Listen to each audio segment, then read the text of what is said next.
Avant de commencer cet épisode, je voulais vous dire merci. Nous, c'est un podcast que j'autoproduis avec passion. Aujourd'hui, vous êtes de plus en plus nombreux. Merci de votre fidélité, votre écoute, vos partages. Si vous souhaitez nous soutenir sur ce projet, un simple geste peut faire la différence. Mettez-nous 5 étoiles sur Spotify ou Apple Podcast ou ajoutez-nous à vos favoris. Merci à vous. Bonne écoute. Bonjour, je m'appelle Nicolas et je vous donne rendez-vous tous les mercredis à 8h dans Nous, le podcast qui met en avant des parcours de vie extraordinaires. Nous, c'est l'idée que chacun de nous a une histoire à raconter. Chaque récit que nous partagerons ici nous rappellera que derrière chaque individu se cache un parcours unique, mais aussi des combats, des triomphes et des leçons qui résonnent en chacun de nous. Dans l'épisode d'aujourd'hui, à l'occasion de la semaine de sensibilisation dédiée aux troubles du comportement alimentaire qui a débuté le 2 juin, nous allons découvrir le témoignage d'Alice, 24 ans, qui a été atteinte d'anorexie il y a quelques années. Dans cet épisode, elle nous raconte comment ce trouble alimentaire a affecté son quotidien et ses relations, et surtout comment elle a pu entamer un chemin de guérison. Préparez-vous à découvrir le pouvoir de la résilience face aux épreuves de la vie. Parce qu'ensemble, nous sommes plus forts. Bienvenue dans Nous.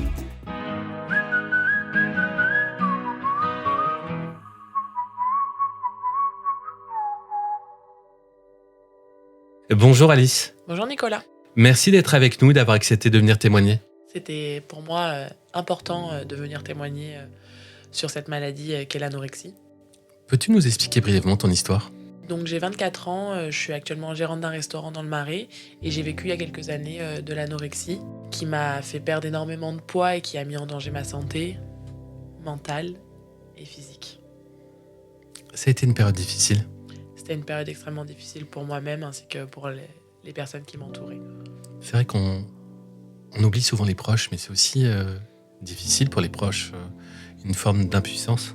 Je pense que c'est beaucoup plus dur pour les proches que pour nous-mêmes, parce que nous, à ce moment-là, on ne se rend pas compte qu'on est malade, on ne se rend pas compte que c'est mauvais pour nous, ce qu'on est en train de vivre, ce qu'on est en train de faire, que les personnes extérieures, elles sont totalement conscientes de la situation, et c'est encore plus dur parce qu'elles se sentent impuissantes. Elles ont l'impression qu'elles ne peuvent pas nous aider, alors qu'en réalité, elles peuvent. Tu te rendais compte que tu étais anorexique à l'époque ? Pas du tout. Pour moi, tout allait bien. J'étais même trop grosse. Pour moi, j'étais pas du tout malade. C'était totalement normal de manger très peu, voire pas du tout. C'était juste normal, en fait, de contrôler son alimentation et de contrôler sa vie. Il y a plusieurs éléments qui t'ont fait comprendre que tu étais malade. À partir du moment où je pouvais plus sortir avec les gens, je pouvais plus sortir avec mes proches, où je refusais des restaurants, je refusais des repas que j'adorais. À ce moment-là, je me suis rendu compte que c'était pas bon. À partir du moment aussi où chaque fois que je me lavais les cheveux, je perdais des poignées de cheveux. À partir du moment où j'avais plus mes règles. Il y a eu plusieurs éléments qui ont fait qu'à un moment, je me suis rendu compte que c'était pas normal. Et il y a eu surtout le moment où j'avais honte. J'avais honte de ce que je faisais. Où je cachais le fait d'avoir tout le temps faim, de boire beaucoup, ou le fait de compter les calories, de me peser 10 fois par jour. À partir du moment où je cachais ça, ou le fait de prendre des laxatifs, à partir du moment où je cachais tout ça, c'est à ce moment-là où je me suis rendu compte que c'était pas normal et que je n'allais pas bien. Tu disais que tu te pesais jusqu'à 10 fois par jour. Ouais, une dizaine de fois par jour. En fait, c'était une sorte de satisfaction de voir les kilos descendre sur la balance. Après manger, après les toilettes, après Exactement. Tout ça. Tout le temps. Et carrément, avant la douche, après la douche, cheveux mouillés, cheveux secs. Enfin, avec du recul, ça fait peur. C'est important d'en parler parce qu'il y a beaucoup de gens qui le vivent aujourd'hui encore. Ouais, la balance, c'est ton... À ce moment, quand t'es malade, à ce moment-là, c'est ta meilleure amie, mais en même temps ton pire ennemi. Parce que t'es content de voir les chiffres diminuer, mais d'un autre côté, c'est angoissant. Donc, c'est un peu un élément important, la balance, dans cette maladie. Pourquoi est-ce que tu as décidé de venir témoigner aujourd'hui ? Pour sensibiliser les gens à cette maladie, premièrement, et également rappeler aux personnes qui en sont atteintes qu'elles ne sont pas toutes seules et qu'il y a des moyens de s'en sortir, de guérir et un jour de retrouver une vie normale.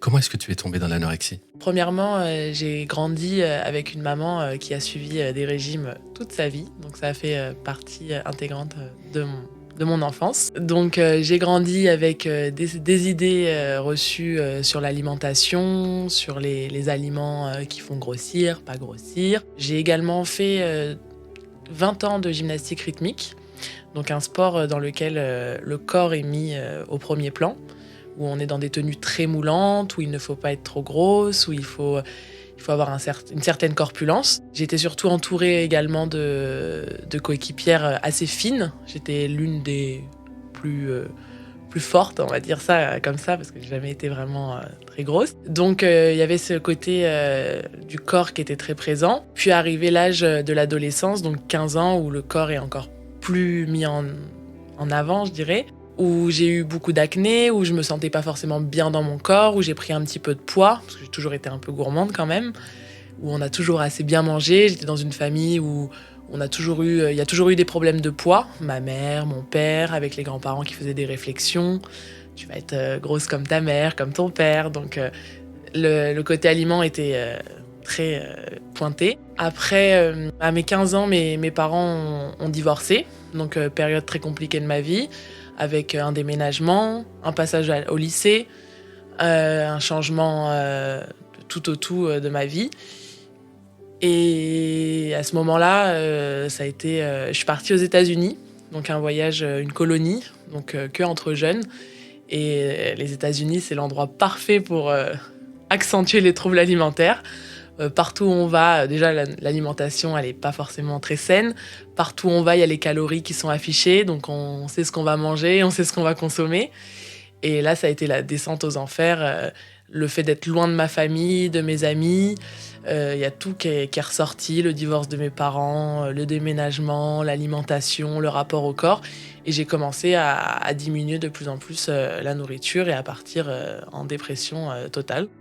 Au retour des États-Unis, c'était de pire en pire. J'avais beaucoup maigri, mais je le voyais pas forcément. Je mangeais de moins en moins et là, j'ai commencé à rentrer dans un contrôle, donc un contrôle de moi-même, mais du coup un contrôle qui passait par un contrôle de l'alimentation. J'ai commencé à me renseigner un petit peu sur les aliments que je consommais, les calories que ça apportait. Et après, c'est devenu vite un cercle vicieux. Donc l'objectif, c'était de manger, d'ingérer le moins possible de calories. Donc je diminuais de plus en plus. Et j'ai commencé à vraiment rentrer dans une spirale infernale. Et surtout à ne quasiment plus rien manger. Donc après, il y a eu un peu cette addiction à la sensation de faim. C'est quelque chose qu'on retrouve beaucoup chez les personnes anorexiques. Elles sont addictes à la sensation de faim que le corps ressent. La vraie faim, hein, le besoin physiologique que le corps a de se nourrir et d'avoir de l'énergie. Et donc, je me rappellerai toujours au lycée, j'avais toujours le ventre qui gargouillait. Mais si je le sentais pas, si je mangeais un petit peu et que je sentais pas ce besoin de faim, j'étais pas bien.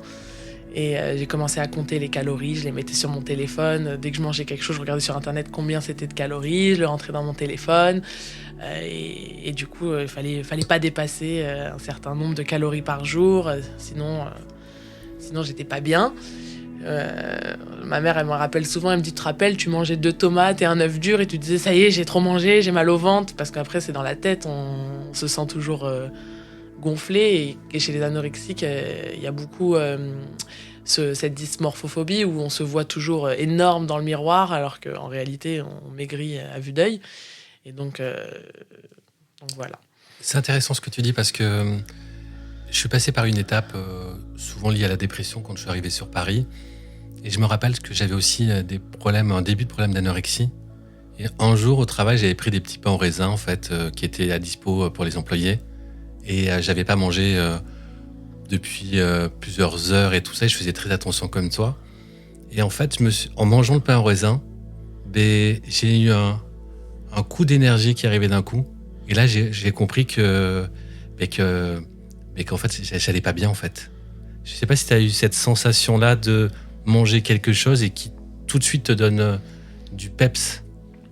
Dès que je mangeais un petit peu, je me sentais mieux, c'est sûr, plus d'énergie. Mais je me sentais moins bien parce que j'avais l'impression d'avoir le ventre qui allait exploser. Parce que déjà, mon estomac, il s'était... C'est pas réduire parce que ça n'existe pas, mais il était vachement plus vite rempli et je me sentais mal, j'avais vite mal au ventre. Alors une chose qui m'a un peu sauvée, c'est que moi j'ai la phobie du vomi, donc je peux pas me faire vomir, mais à côté de ça je compensais, je prenais tout ce qui était des laxatifs. Le but c'était en fait de jamais me sentir pleine, fallait vraiment que je me sente vide. Et je disais tout le temps, je comprenais pas à ma mère, je disais mais j'arrive pas à aller aux toilettes, mais en fait j'avais rien à...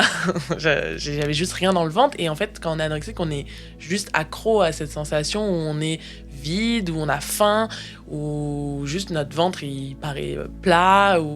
Et après il y avait cette image du corps aussi, le miroir c'est quelque chose... J'ai mis du temps avant de me re-regarder dans un miroir et même à des moments, j'aime pas ça, le miroir c'est pas quelque chose que j'apprécie parce qu'on se voit vraiment...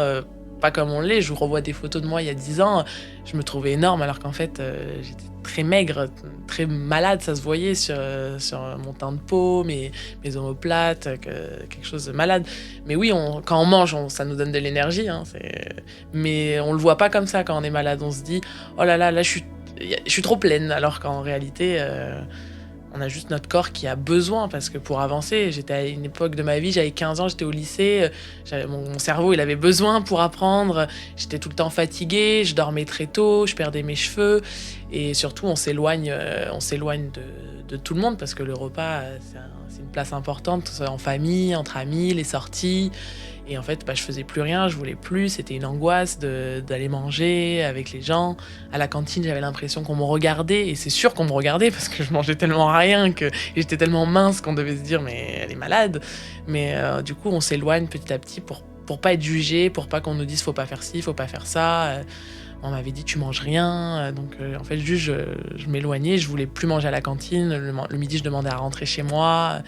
Et ma mère, elle l'acceptait parce qu'elle se disait au moins je suis là pour vérifier qu'elle mange un petit peu, mais c'était source de conflits à table avec ma famille. Ça partait vite en dispute. Ils s'en étaient rendus compte en tout cas. Oui, ma mère, tout de suite, elle l'a vu, elle était très très inquiète, malgré qu'elle ait fait des régimes toute sa vie. Elle le voyait bien, de toute façon, elle a vu sa fille maigrir. Dès les États-Unis, elle l'a vu, elle a dit ma fille est malade, elle va pas bien. Elle avait mes parents qui étaient plus ensemble, elle avait même recontacté mon père pour dire ta fille elle va vraiment mal, et du coup elle était là, mais quand t'es pas bien comme ça, quand t'es malade, tu veux pas d'aide de personne, t'es en conflit avec toi-même, mais avec tout le monde, du coup indirectement, et tu t'éloignes de beaucoup de personnes et tu fais peur aux gens qui t'aiment parce qu'ils s'inquiètent pour toi, mais toi tu veux pas cette aide là en fait, tu veux juste être seule, être dans ton contrôle, dans ta petite dans ta bulle qui est très mauvaise et très noire. Ça a impacté ta scolarité à l'époque, le lycée ? Du coup, ça a impacté, je dirais pas positivement parce que c'est pas le mot, mais du coup, vu que je m'éloignais de tout le monde, de mes amis, de ma famille, je travaillais beaucoup. Je faisais mes devoirs à fond. Je me renfermais du coup dans ce contrôle de moi-même, donc à l'école, j'étais excellente. Les profs, ils disaient, mais cette année-là, j'ai jamais eu d'aussi bonne note de ma vie parce que j'avais que ça. Je voyais plus mes amis, j'étais dans un groupe de GRS, donc j'ai fait 25 ans comme je vous ai dit, 20 ans de gymnastique rythmique. Et mes copines, en fait, je n'allais pas au repas avec elles. On avait souvent notre routine d'aller au restaurant japonais. Je voulais pas y aller. Les repas entre nous, les soirées entre nous, je voulais pas y aller parce que c'était des apéros dînatoires, c'était des chips, c'était des choses qui étaient pas bonnes pour moi. Et du coup, je m'éloignais, j'allais de moins en moins à l'entraînement, ou quand j'y allais, j'étais éteinte, j'étais en retrait. J'étais affamée en plus, donc j'étais épuisée. Et du coup, à l'école, je me suis mise dedans. Et du coup, à l'école, ça a impacté, mais très positivement. J'avais des notes excellentes. Bon, j'ai jamais été mauvaise, mais là, c'était vraiment... c'était impressionnant. Tu es née dans la génération qui est née dans les réseaux sociaux, clairement, en fait. Est-ce que cette anorexie, en fait, elle est aussi impactée par rapport à ce que tu as pu voir sur les réseaux sociaux ? Totalement. Les réseaux sociaux, ils ont joué une place hyper importante. Je sais que je me comparais beaucoup aux photos que je voyais sur Internet, qui n'étaient pas la réalité. C'était sûrement des photos retouchées qui n'existaient pas. Après, les réseaux sociaux, même actuellement, maintenant que je suis guérie, je le vois, y a des propagandes de corps assez maigres, voire totalement maigres, voire malades, de personnes où on le sait, elles ont un souci avec l'alimentation, qui sont mis comme si c'était le corps idéal, alors que ça ne l'est pas du tout, et c'est pas du tout bon pour la santé, et encore moins pour une adolescente de 15 ans qui est en train de se construire, qui est encore en train de grandir, le cerveau, le corps, enfin tout. C'est important de le dire parce qu'en fait, il y a beaucoup de parents qui vont nous écouter, peut-être leurs enfants.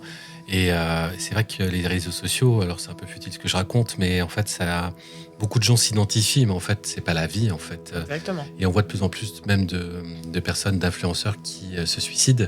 Ça montre vraiment qu'il y a un mal-être. Et du coup, voilà, il y a beaucoup de gens qui se dénudent, mais il faut faire attention à ce qu'on fait sur les réseaux Et sociaux. pour moi, les réseaux sociaux, c'est un appel à l'aide. De toute façon, il y en a beaucoup qui publient des choses pour être appelés, pour qu'on leur dise « Ah oui, cette personne, elle va pas bien, il faut lui venir en aide. » Mais en réalité, c'est hyper mauvais parce que si c'est sorti de son contexte, ça peut être mal interprété. Et je le rappelle, c'est important de le préciser, si vous avez un trouble du comportement alimentaire et que vous avez besoin d'aide, n'hésitez pas à en parler avec votre médecin généraliste ou vous pouvez aussi appeler Anorexie Boulimie Info Écoute au 09 69 325 900. Est-ce que tu t'es fait accompagner dans cette anorexie ? Alors, j'ai été déjà accompagnée de mes proches. C'est important. J'ai eu beaucoup de chance sur ça. J'ai toujours été très bien entourée, que ce soit ma maman, mes frères, qui, malgré qu'ils étaient plus petits que moi, ils étaient inquiets pour moi et je l'ai ressenti qu'ils étaient là pour moi et qu'ils voulaient m'aider. Et après, j'ai vu quelques professionnels de santé. Bon, il y a eu des mauvaises expériences comme des un peu plus bonnes. Donc, les premiers, j'ai vu notamment des psychologues, des psychiatres, donc spécialisés en anorexie, avec qui certains et qui s'est pas passé du tout. Et après, j'ai été à la maison des ados à l'hôpital Robert Debré, donc spécialisé en troubles du comportement alimentaire, en anorexie boulimie. J'ai rencontré deux dames qui m'ont marqué et qui ont été géniales avec moi. Grâce à elles, je me suis rendu compte pourquoi j'étais dans ça, pourquoi j'étais dans ce contrôle, quels ont été les changements dans ma vie qui m'ont amené à basculer dans un côté totalement dépression. Après, j'ai pas été internée comme certaines personnes ont pu l'être à l'hôpital pour être vraiment réalimentée, etc. J'ai pas eu besoin de ça et merci. J'ai eu de la chance. Donc, j'ai pas été internée directement, mais j'ai été quand même suivie. J'ai fait plusieurs séances pendant plusieurs mois à discuter, à échanger. Et c'est important de mettre des mots sur ce qu'on ressent, sur ce qu'on vit. Et ça aide beaucoup, en fait, de parler. Donc moi, mon accompagnement, il a été un peu professionnel, beaucoup personnel. Mais j'ai été à la maison des ados plusieurs fois par semaine, pendant plusieurs semaines. Comment est-ce que tu es sortie de l'anorexie ?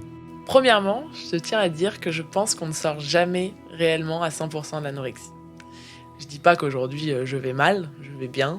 Je suis heureuse, je suis épanouie, je suis bien entourée. Mais je pense ce petit côté dépression, anorexie, il reste toujours au fond de nous un petit peu. Donc à des moments, on va un peu mal, on peut y repenser. L'alimentation, ça a quand même une place hyper importante. Quand ça va pas, il y a des gens qui vont moins manger, il y en a qui vont plus manger. Ce rapport au corps, je pense qu'on l'aura, quand on a été touché comme ça par des troubles alimentaires, on l'aura toujours. Donc moi, il y a toujours des moments où, quand je prends un peu de poids, je me sens pas bien. Quand j'arrive moins à me regarder dans le miroir, je suis moins à l'aise. Je pense pas qu'on guérit 100%. Et d'ailleurs, je vais en parler, mais j'ai fait des études de nutrition spécialisée dans le sport, pas pour rien. Et j'avais une prof ça m'a marqué, elle m'a dit « On ne guérit jamais du trouble alimentaire. On l'a toujours, on apprend un peu à vivre avec, on apprend à l'atténuer, à avoir un rapport plus sain, mais on ne guérit jamais vraiment. » Après, moi, les personnes qui m'ont beaucoup aidée, ça a été ma famille. Et puis, mon premier amour. Je me suis mis en couple assez rapidement après cette période sombre d'anorexie. Et en fait, cette personne, elle m'a apporté beaucoup d'amour, beaucoup de soutien. Et le fait d'aimer, ça fait... on a envie, du coup, de donner en retour à la personne. Et on va partager des moments, donc notamment des moments, des repas. J'ai remangé un premier sandwich kebab avec lui parce que par amour, il adorait ça. Et moi, j'ai dit, bon, allez, je fais un effort. Donc, c'était des premières étapes, petit à petit. J'ai remangé des choses un peu plus grasses, un bonbon, un par jour, machin. Et j'avais ma prof de gymnastique qui m'avait dit, tu vas voir, tu vas commencer à guérir quand un jour tu vas t'accorder un bonbon, puis le lendemain tu vas t'accorder 2 chocolats, puis le surlendemain une part de pizza, puis petit à petit tu vas aller vers la guérison. Et c'est un peu c'est totalement ce qui s'est passé. Petit à petit, d'être bien entourée avec mes proches, j'ai renoué. Et puis grâce à l'amour, je suis un peu sortie de cette période un peu sombre, parce que ça apporte toujours un peu de lumière quand on est amoureux et quand on aime quelqu'un, surtout à 15 ans. Le premier amour, c'est important. Comment tu expliques que tu es partie faire des études clairement dans la nutrition ? Alors, quand après j'ai poursuivi ma scolarité au lycée, alors, bizarrement, l'école c'était un peu moins facile. Donc je suis ressortie, j'ai renoué, j'ai créé des amitiés avec des gens, donc un peu plus la fête, un peu moins de contrôle, un peu plus de lâcher prise. Donc l'école c'était un peu moins ça, j'avais un peu moins de bonnes notes. Donc l'année du bac a été très compliquée, j'ai perdu mon grand-père, donc j'étais vraiment pas dans l'école. Et la nutrition, du coup, ça m'intéressait parce que, contrairement à ce qu'on pense quand on est dans l'anorexie, on pense tout connaître sur l'alimentation, mais en réalité, on connaît rien du tout, on a juste des idées reçues. Et du coup, j'ai commencé à m'intéresser de plus en plus pour vraiment avoir un mode de vie sain et un rapport sain avec l'alimentation.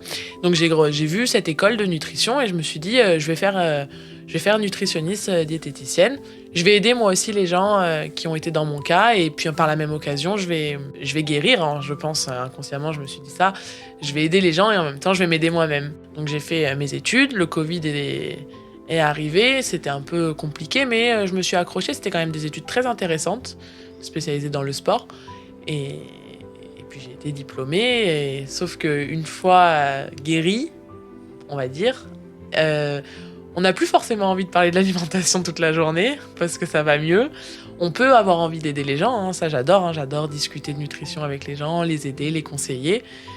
Mais en vivre à l'heure actuelle, c'est plus du tout ce que j'ai envie, parce que j'ai plus forcément envie de parler de troubles alimentaires à longueur de journée. Pourquoi ? Je pense que c'est un peu une partie passée de ma vie. Aujourd'hui, je vais bien, j'ai envie d'aller de mieux en mieux, j'ai envie de continuer d'être heureuse, de m'épanouir. J'aime beaucoup le domaine que je fais, la restauration, qui en vrai est étroitement lié. C'est un rapport quotidien avec les gens, il y a beaucoup d'humains, il y a beaucoup de relationnels, notamment avec les salariés, mais également avec les clients. On est toute la journée en communication permanente. Mais je veux plus parler que nutrition. J'ai plus envie d'entendre que des gens qui vont pas bien. Enfin, il n'y a pas que ça, bien sûr, mais des gens qui sont pas bien forcément dans leur corps, des gens qui ont besoin... Ça peut te rappeler aussi une période de souffrance que tu as pu avoir quand tu étais jeune. Oui, je pense. Totalement. Tu penses que tu aurais fait un autre métier si tu n'avais pas eu cette période difficile quand tu étais adolescente ? J'ai un peu l'impression que tu es tombée là-dedans par rapport à ton histoire personnelle. Je pense que oui, j'aurais sûrement fait d'autres études, et notamment en école de nutrition, la plupart des personnes qui sont dans cette école, ils le sont pour eux, premièrement, et après pour les autres. Alors c'est des gens qui dans leur nature veulent aider les autres, mais pourquoi ? Parce qu'eux-mêmes, ils ont été touchés par des troubles du comportement alimentaire, sachant que les troubles du comportement alimentaire, ils sont beaucoup plus présents qu'on le pense dans notre société actuelle.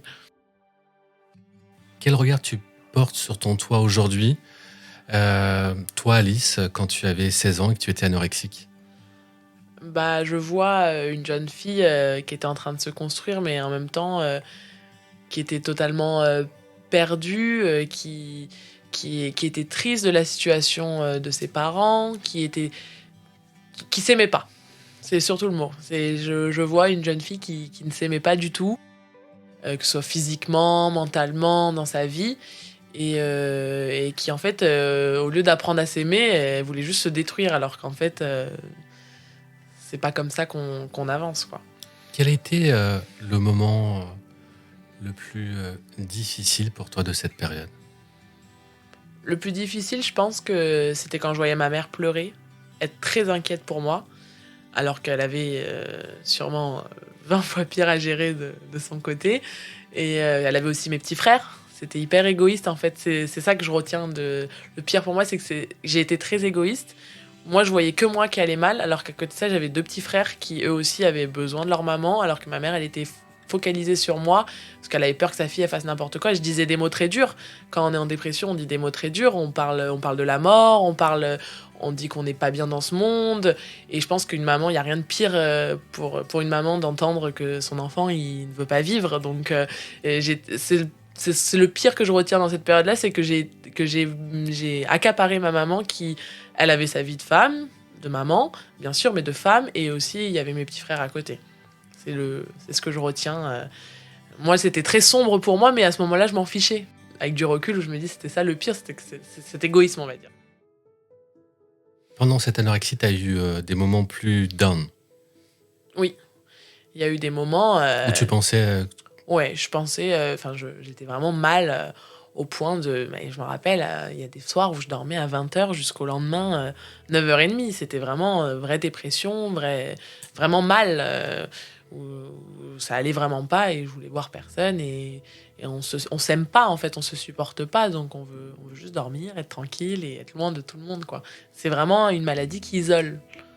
C'est une maladie mentale qui isole, où on est vraiment... on se supporte pas, mais on supporte pas non plus les autres autour, parce que tous ces rapports avec les gens, ils sont pas bons pour... On se dit qu'ils sont pas bons pour soi, parce que on pourra pas contrôler tout.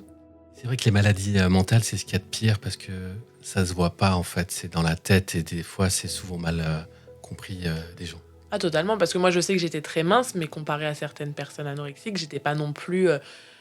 on a des images, quand on pense anorexique, on a des images dans la tête de personnes vraiment extrêmement maigres. Moi, j'étais mince, voire maigre, mais j'étais pas non plus. Et les gens, ils comprenaient pas. Il y en a qui comprenaient pas, notamment mon beau-père. Je pense que mon père aussi, il avait plus de mal à comprendre. Mon père, c'est la vieille école, donc pour lui, ça va, on n'a rien, c'est pas grave. Et les gens, ils comprennent pas que c'est dans la tête et que ça va vraiment pas. Et que, comme on disait, la dysmorphophobie, quand on se voit dans le miroir et qu'on se voit énorme, enfin, tout ça, c'est mental et c'est le pire, parce que les gens, ils peuvent moins le comprendre. Je dis pas qu'ils peuvent pas le comprendre, mais ils peuvent moins le comprendre que quelqu'un qui est allongé dans un lit, et là, on se dit, ah oui, cette personne, elle est vraiment malade, alors que quand c'est mental, ça se voit pas. Tu parlais de ta maman tout à l'heure. Oui. Qui t'a beaucoup soutenu, qui s'est beaucoup soucié de toi. Est-ce que tu as un message à lui dire, à elle qui nous écoute aujourd'hui ? Je voudrais remercier ma mère de m'avoir toujours soutenue depuis toutes ces années, depuis ma naissance, hein, comme une maman. Et lui dire que je l'aime fort et que je sais qu'elle aussi, elle traverse des moments compliqués, mais que maintenant, c'est moi qui suis là pour elle et que je serai toujours là pour elle jusqu'au dernier jour. Sois forte, maman. Tout va bien se passer. Je suis avec toi et je t'aime fort. Voilà. Tu m'as dit, t'as touché le point sensible. Non, mais c'est intéressant parce que tu disais qu'elle s'est beaucoup souciée de toi, en fait, quand tu étais jeune, que du coup, elle s'occupait plus de toi et moins de tes 2 frères. Et du coup, c'est vrai que ça m'a marqué. C'est que, d'une certaine manière, ça t'a perturbé, peut-être encore un peu aujourd'hui, malgré qu'il ne faut pas que tu t'en veuilles, parce que ça se décide pas, en fait, l'anorexie. C'est-à-dire que c'est une maladie mentale, comme tu expliquais. Et bien entendu, si tu avais pu faire autrement, tu aurais fait autrement. Sauf que aussi, tu étais en souffrance, en fait. Moi, ce que je ressens de toi, c'est que tu te rendais peut-être pas compte que c'était une maladie. Oui, je pense que pour moi, quand on est dans ça, on se rend pas compte qu'on est malade. En fait, on est vraiment complètement dans une bulle, sur une autre planète, je dirais. C'est juste, on est sur une idée. Surtout que moi, je suis quelqu'un de très borné. Donc, quand j'ai une idée, j'ai pas une autre. Et quand on est dans cette période, on pense à une idée et on pense qu'il y a que cette solution, il y a que ça qu'il nous faut, alors qu'en réalité, pas du tout. Et du coup, on est un peu détaché de la réalité et on se rend pas compte du mal qu'on fait aux autres autour, parce qu'on se fait du mal à soi-même, on en fait beaucoup aux personnes qui nous entourent et aux personnes qui nous aiment. Comme je le fais régulièrement dans ce podcast, citer une phrase. Cette fois-ci, c'est d'une personne qui a vécu plus ou moins la même histoire que toi. Quelqu'un qui est connu, qui s'appelle Lady Gaga. Elle a souffert de boulimie, elle de son côté, alternée avec des périodes d'anorexie depuis l'âge de 15 ans. Elle a dit une phrase en fait qui m'a marqué, qui va résonner en beaucoup d'entre vous, d'entre nous. Pour toutes ces filles qui pensent qu'elles sont laides parce qu'elles ne feront pas une taille 0, vous êtes les plus belles. La laide, c'est la société dans laquelle on vit. Ça te parle ? Oui, totalement. La société, elle nous donne une image de la minceur, que cette minceur est bonne pour nous. Alors bien sûr, le surpoids est pas bon pour la santé, mais la minceur ne l'est pas non plus, et la maigreur encore moins.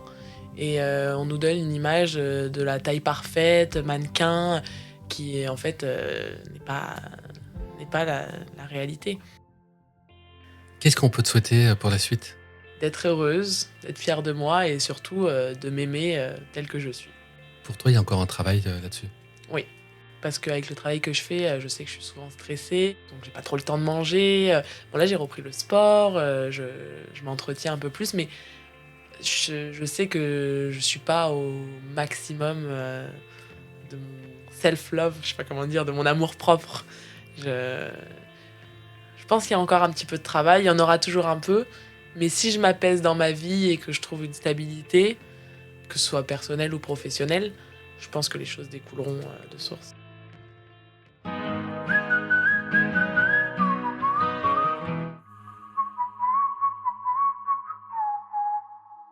Cet épisode touche déjà à sa fin. Merci Alice d'avoir partagé ton histoire avec nous. Je t'en prie Nicolas. J'espère en tout cas que mon témoignage pourra aider certaines personnes qui se retrouvent dans une situation similaire à celle que j'ai pu vivre dans le passé. Et merci à vous d'avoir été avec nous et d'avoir suivi cet épisode. Je rappelle que j'autoproduis ce podcast et chaque écoute compte dans la poursuite de cette aventure. Suivez-nous sur Instagram via le pseudo Nous Podcast. Prenez soin de vous et à mercredi prochain 8h pour un nouvel épisode de Nous.